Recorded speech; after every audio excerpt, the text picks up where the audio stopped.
Hello, everyone. Welcome to the SuperCoach AFL official live show. It's Thursday night. The teams are in for round 14. Al Paton here. Matt Forrest is joining me to run through all the teams. We'll talk some captains, throw in some questions as well if you want them answered at the end of the show. And really just a quick squiz through the teams before we get going. And Matt, I'm seeing a lot of handy ins. Obviously, teams were on the bye last week. Some other players back from injury. And we may as well kick it off. We just, the big news of the show is that Henry Hustwaite is back.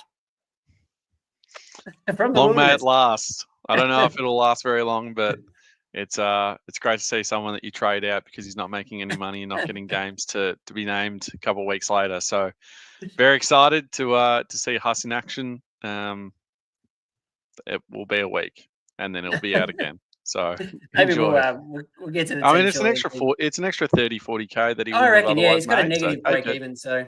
Yeah, exactly. If he scores 50 or so, there's some more points this week potentially in the buys and a bit more cash, which we're all desperate for. So you take anything you can get, and that's obviously going to help a lot of people in SuperCoach this week. I mean, kicking off the round tonight will be the Bulldogs and the Saints. There weren't any really huge changes there for tonight's game. We'll get the subs very shortly for that one, but Hugh Boxall, I think, out is probably the one that would hurt some SuperCoaches. Jack McRae back if you held him. Yeah, I held Jack. So it's good to see him back in. Boxall out, as you said. Toby Travalia gets another game, so that's another rookie there. But the Bulldogs have gone in as sort of expected. So hopefully we get the sub soon and we can talk about them a little bit. Actually, for the Dogs, Sam Darcy deserves a mention. He's back. First game since his knee injury, 5 or 6 weeks ago. And SuperCoach wise, he wouldn't touch him yet, but he's got a break even of nearly 200. So he could drop quite a lot of money in the next couple of weeks, exactly, and we might be needing them. I certainly will. Maybe in a couple of weeks' time, around the end of the buys, that could actually work out pretty well for us. But that's pretty much it from the Thursday night game. As you say, we'll get to hopefully the subs very shortly. Find where the other teams are. Here we go. Should have had this set up ready to go. There they are. Hawthorn versus Adelaide. Now, this is in Launceston on a Friday night in June, and I looked up the temperature, and the minimum tonight down there is going to be -2. So it's going to be cold. Maybe another snow game.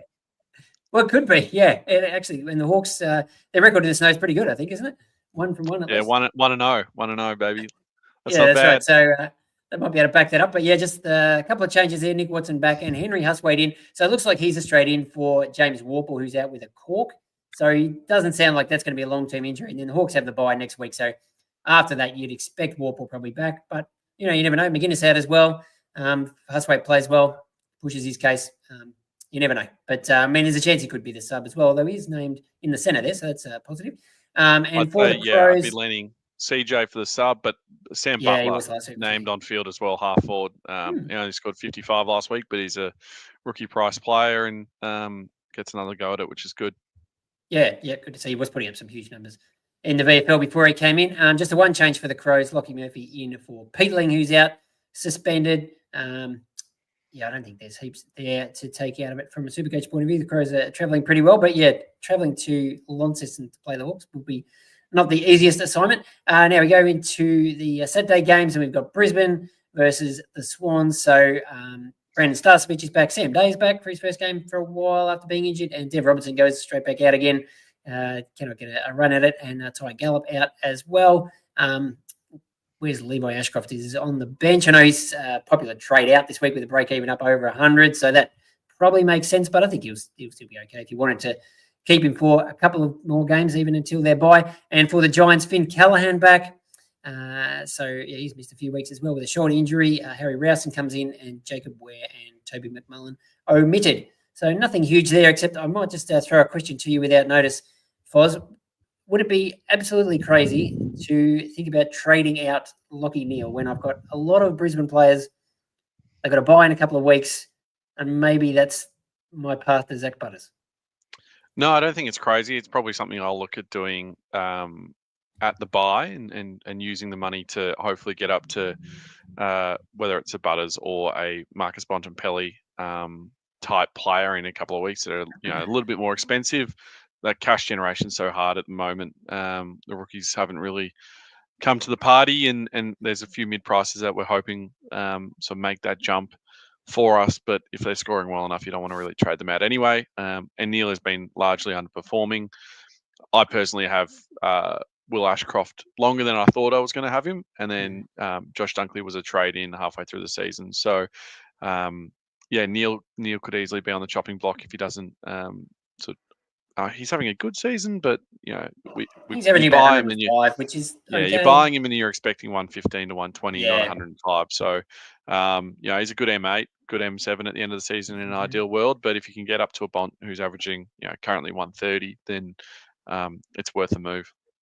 Yeah, I think so too. And he's got potentially Toby Bedford tag here, and I think maybe Ocean Mullen maybe next week, and then into the bye. So maybe now's the time to do it. I'm probably just sort of trying to talk myself into it, but that's something I'm definitely considering. Now, Essendon playing Geelong as well. So we mentioned there's some interesting ins this week, and there's some fresh faces straight out of the mid-season draft. I think there's 4 of them this week, starting with 2 for the Bombers, taking it to, I think, is it 10 or 11 debutants for the season. Archer May, is it? And Lockie Blackiston. So they're both 99K in Supercoach. May is a forward. Blackiston is a ruckman. I don't know if they're going to set the world on fire, but they're cheap and they're playing. Ben Hobbs goes out, and Sam Durham was suspended for that hit on Adam Chera. So a couple more cheapies there. And good news at the Bombers, we've got Zach Johnson and Angus Clark lining up on opposite halfback flanks, which I like a lot. Clark has actually been all right. Defied the third game rookie curse, which has killed off a lot of our cheapies this year. Actually scored pretty well last week, so hopefully he can keep making some money. And Zach Johnson coming in for his 3rd game, so he'll go up in price after this week. I have heard some people maybe doubting how long does he stay in the team. They've got a bunch of players who are coming back maybe after their bye. But, look at all the names in this side. Archie Day Wicks somehow keeps holding his spot, which is an extra little green dot for me. Lots of rookies, lots of cheapies.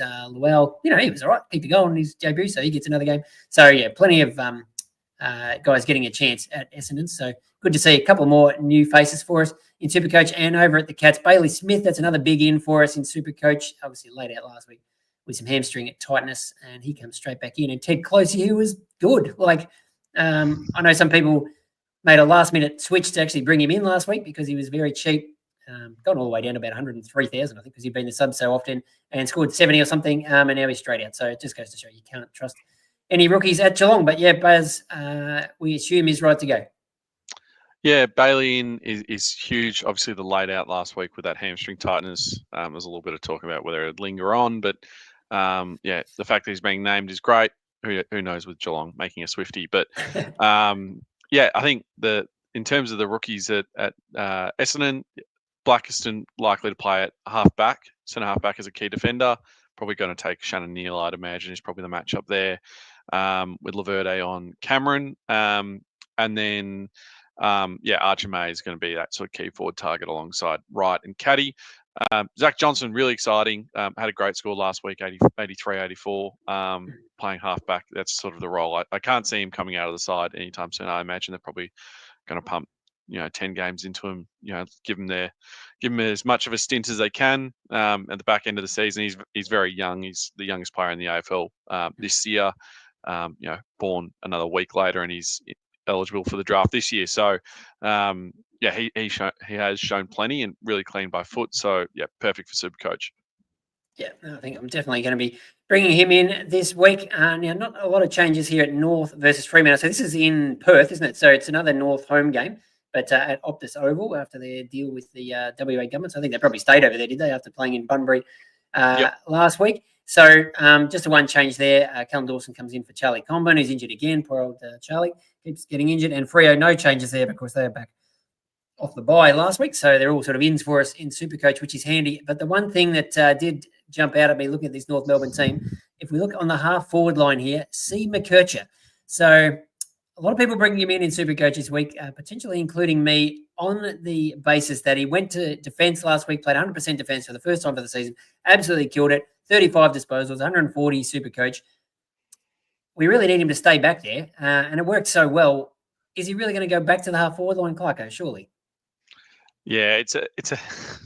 I don't know what to do now. I thought it was such an easy move. I was absolutely bringing in Butters, and then I was like, you know what? I'll save a trade and I'll save some cash and I'll go McKercher, dominated.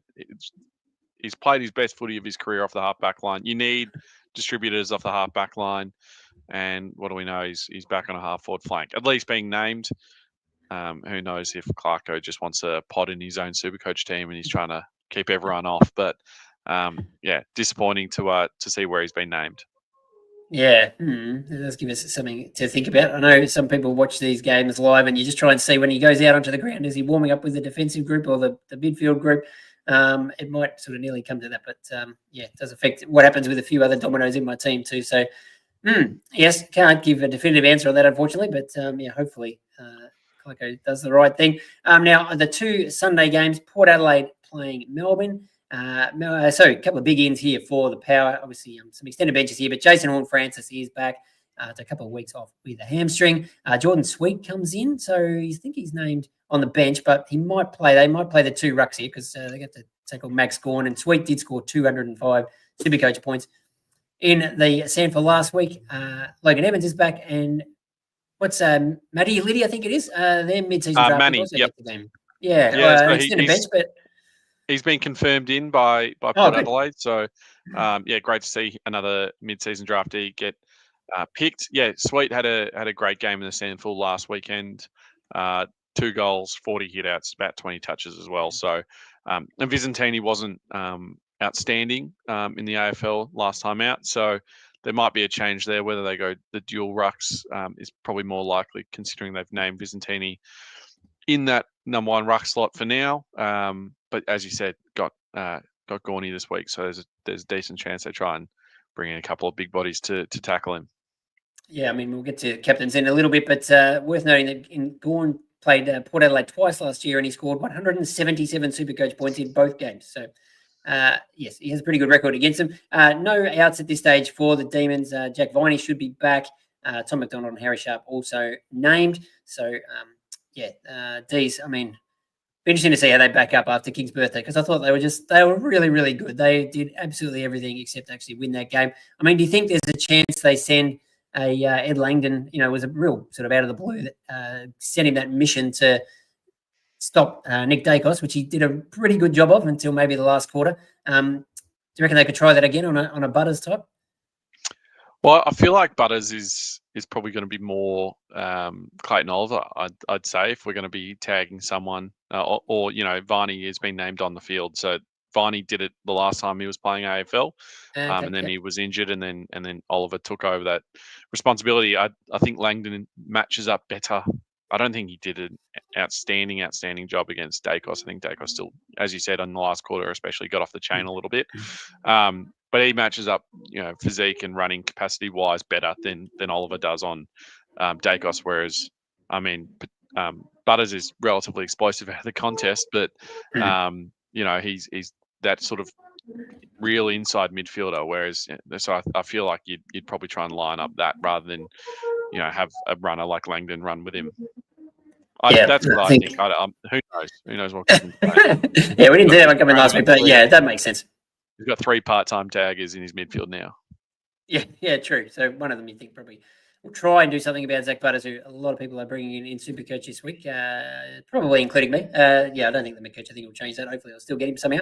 And the last game on the Sunday night, the late game, West Coast versus Carlton. So 2 games in Perth this weekend. And some good ins here for the Eagles. So they lose Tom Cole to an injury, but the big one here is Tom McCarthy is in mid-season, number 1 pick in the mid-season draft, halfback flanker, scored his first game in the Waffle was a couple of weekends ago and he scored about 120. He was back sort of more around the 80 points last week, but he's going to be very popular in Supercoach. And correct me if I'm wrong, but I think they've said he is definitely playing, even though he's on the extended bench here.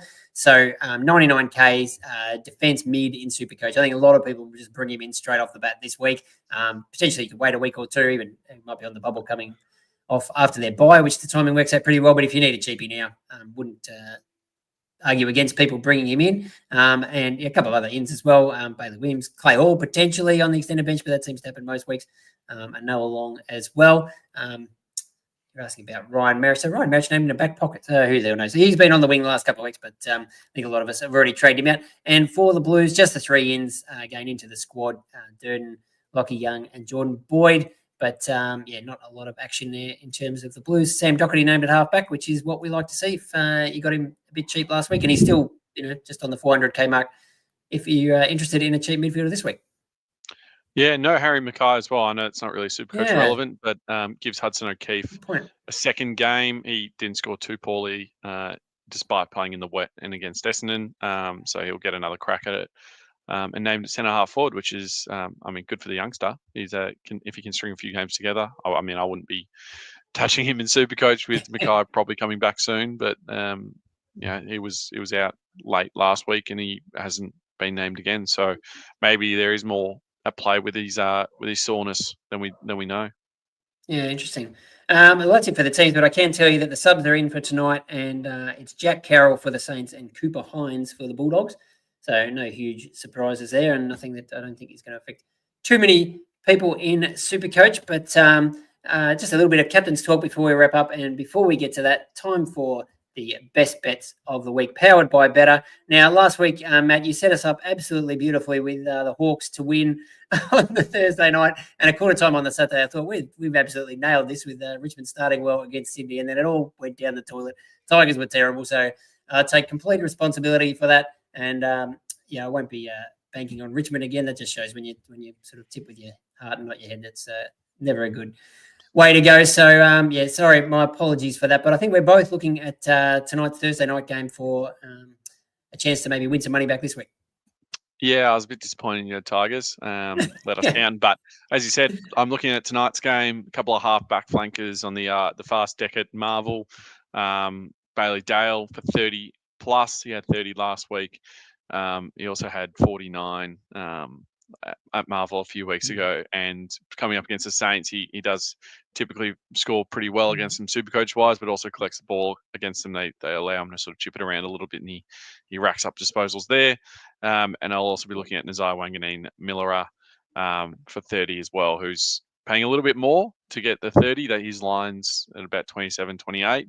So I'm taking a bit of extra value and pushing him for the big milestone.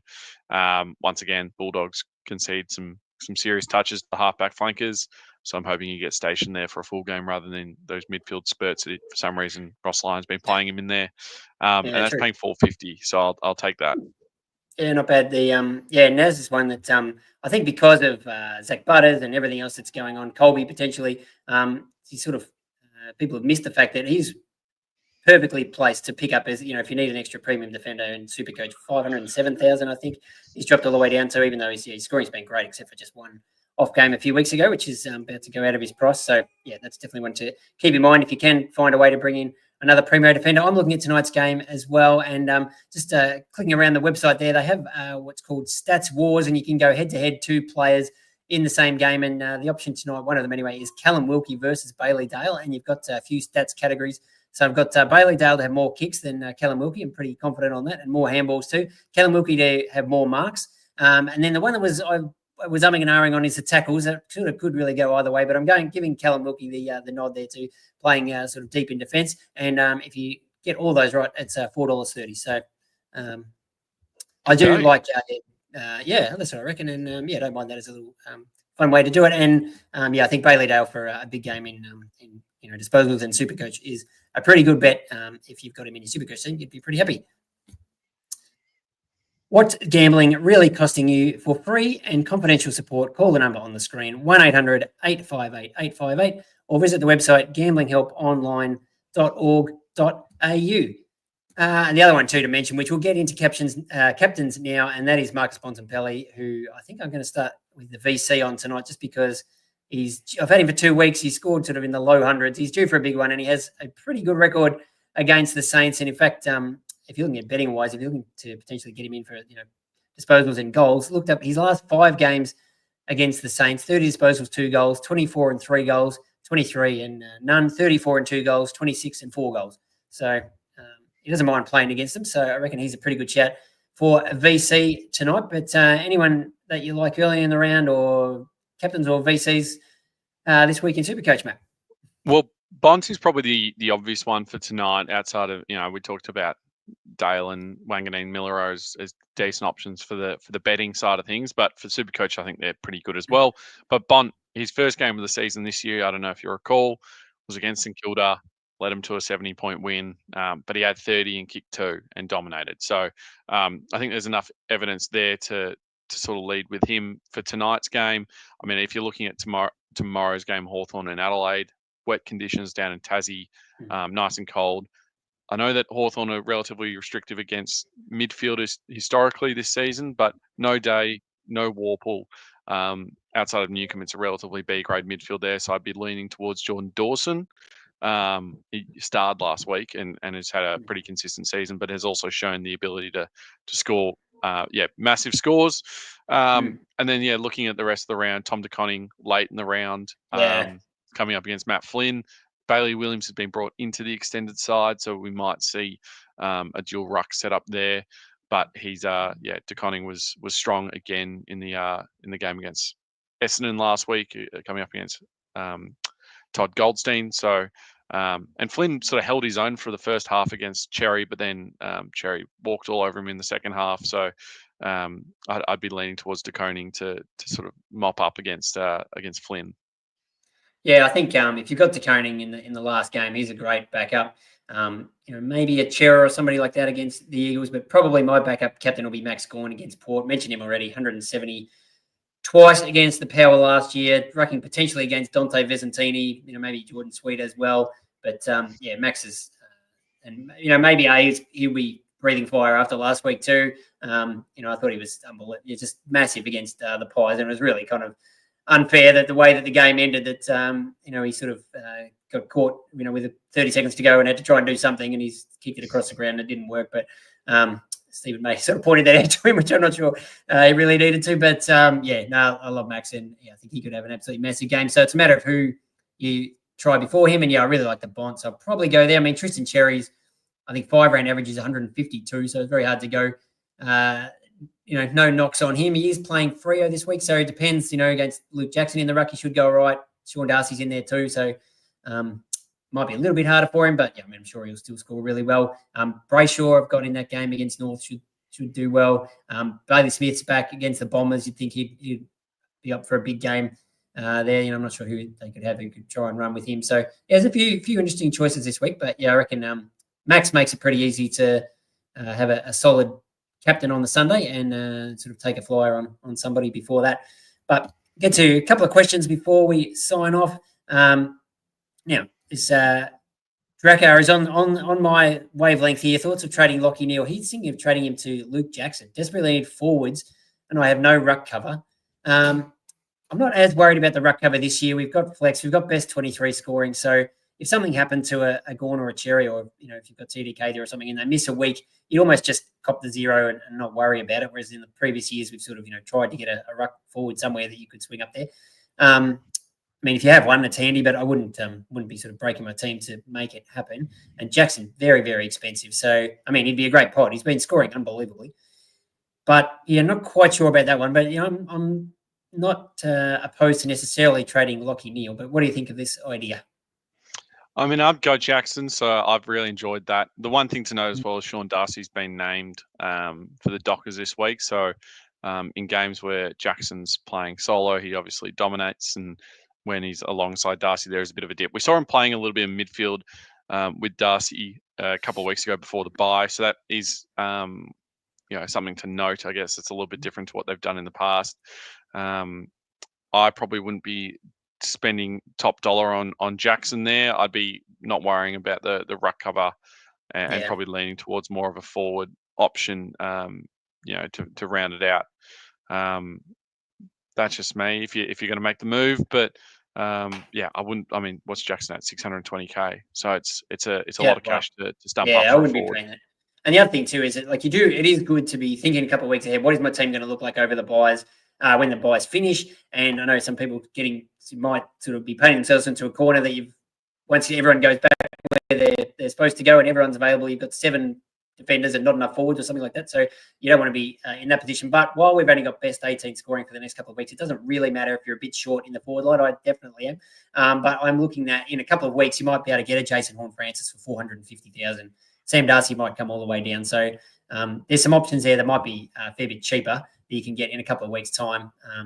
And maybe when, keep Neil through to the Lions bye, which is the last one, and deal with it then. And so long as you've got that forward line sorted by around 17, you'll be okay because your best 18 doesn't matter if they're forwards or mids or wherever for the next couple of weeks. A couple of people actually asking about someone that I did look at today as well. Jackson asking thoughts on Bergman and Diwa, and another question: will Tyrell Diwa still have the kick-ins?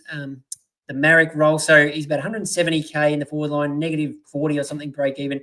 Did get a bunch of kick-ins last week. I think he scored 90. Was against North Melbourne in Bunbury. Would you trust him to keep that? I mean, I actually brought him in for a very brief moment and then thought, with McCarthy coming in, I don't know what happens. He's named on a wing this week, and some of his scores before last week were pretty bad. So, yeah, it's a bit of a gamble, but what do you like his prospects at all? I wouldn't. I'd rather go McCarthy. I know that he's 80 grand cheaper. That sort of helps, but the only issue is he hasn't played a game yet, so he's not on the bubble and he's not going to make cash this week. But I think he's probably more likely to be brought in and playing not so much the Marich role, but probably more the Dewar role that he played last week. So that's one thing to note. The fact that he's been named on a wing probably wards people away a little bit more as well. But he looked all right last week. I just don't know if that role is sustainable for him. Yeah, and I mean, just worth remembering that we still have 11 weeks to go for the season. So you're picking someone in based on, they've gone back for 1 week. I suppose for him, you're not going to keep him there the whole year, but even McKercher, you're hoping he's going to stay there for the whole rest of the season, which is, you might not even last 1 week the way things are going. So, yeah, always a little bit dicey. A couple of quick ones to finish off. Brendan saying he's got 500k to spend on a forward, and he's upgrading someone who's not even playing, which I've got a couple of them, a Cooper Simpson type. And he's saying, could you bring in JHF this week? I mean, you could, but yeah, my answer would be similar to the one we had a minute ago, which is it's the buys. I wouldn't worry about it. Just don't make that trade. Save it in your pocket. And, use the money somewhere else if you can, but otherwise maybe wait a couple of weeks and get Horn Francis when he's, 70 grand cheaper. Yeah, if you're targeting Horn Francis, this is probably not the week to do it. First came back from a hamstring injury. I know that he said that it was only going to be 1 or 2 weeks, and then he was running after 4 days, I think it was. But he's still his break even still close to 200. He's going to lose a fair bit of cash, and it's also a soft tissue injury in a bloke that is a relatively explosive athlete that has had soft tissue injuries in the past. So I'd want to see at least. I'm an owner of him. I've held him, but if I wasn't, I'd want to see at least a game or two of him and make sure that he's fully fit before investing.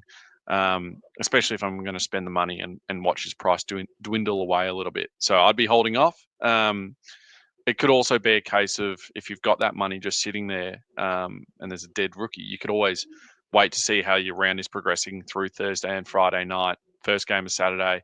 If your team's flying and you don't need the upgrade, you can hold it and save it for another week. And if you do get to Sunday and you're like, oh well, I need the points this week, then you can look to make a late move if you've got someone that you want for the rest of the season. It only works if there's someone that you're eyeing off and it's not just a compromised trade. But if you don't have Tom de Koning and you want him this week, but you're not sure, then that might be a good way to do it. But that's a very specific situation which not many people find themselves in. Yeah, I mean, you're saying you're looking for a forward, but with flex and things, you can move people around. I mean, Tom de Koning is still a good price, and Wanganeen Miller is just over the 500k mark. I think he's great buying. And question here from Axel: would you get him or would you get Colby McKercher? The advantage of getting McKercher is obviously leaves over 100 grand in the bank, and he could use that to maybe get Bontempelli next week. So that is something that people will be factoring in. And certainly when I'm making my trades, I don't need some money in the bank to fix some of my forward line issues because I don't have any cash coming from anywhere else at the moment. But I'm not sure if you have just a simple A or B answer there. And then this is really the question of the week. Tim asking, are we going McKercher now? So do we still roll the dice, or are we scared off by the fact he's being named at half forward? I mean, if you can pick him and then hold him until you watch him run out and where he warms up, then that might be your answer. But I don't know how to say it. I don't know.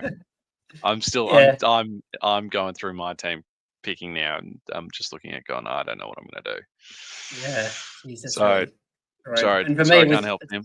Have to move players around to get McKercher in too. So by taking him out, it sort of everyone goes back, and it does complicate things quite a lot. So yeah, Clarko. Can we trust him? I think we pretty much know the answer to that. So we'll get a couple of days to ponder that one, at least with the rolling lockout, thankfully. But half an hour until the game tonight. So, yeah, I'll make sure I've got my VC on the bond. Thanks, Matt, for joining me. Thanks, everybody, for tuning in. Good luck for another buy round. We've got a couple more of these to go after this, and then we're back to normal. But have a fun weekend watching the footy. Thanks, mate. See you next time.